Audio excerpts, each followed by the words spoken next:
Siya ang kriminal na walang ginagamit na armas. At masama ang tama ng babaeng yan. Siya ay si Leroux. Sigurado magiging masaya to. Sa likod ng napakaganda mukhang yan ay marami nang nabaliw at nagpatiwakal. Ang kanyang sentensya ay 120 taon na pagkakakulong. Maaaring ang posible ang sinasabi niya. Pero para sa akin, mukha pa rin siyang babae.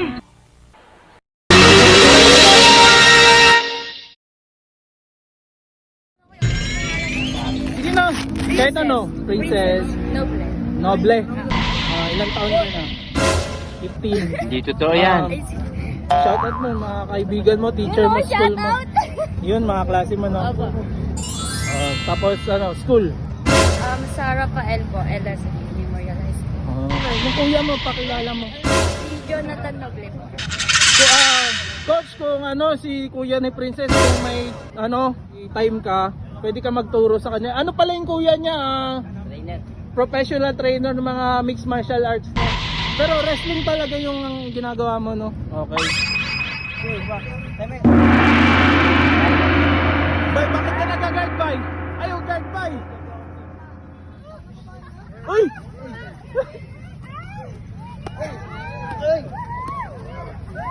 Bay, ayaw guard, Bay! Bay, ayaw guard! Ayaw guard, Bay! Ayaw guard!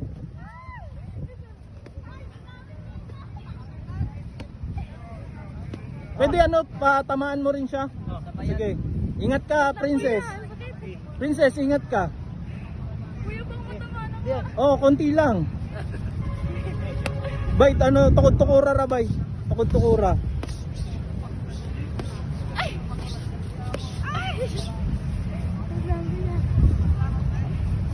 Princess, ayusin mo. Uy, may galaw siya. May galaw siya. Seryosohin mo, princess, di kami nagbibiro.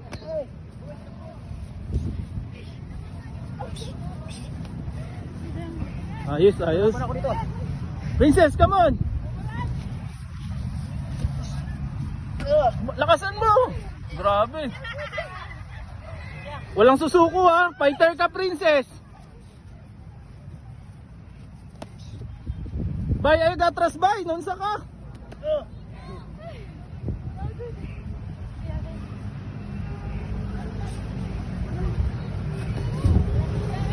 $30 seconds. Come on. Boom.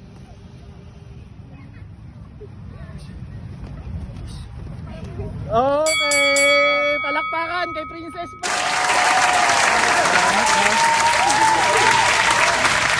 Salamat po.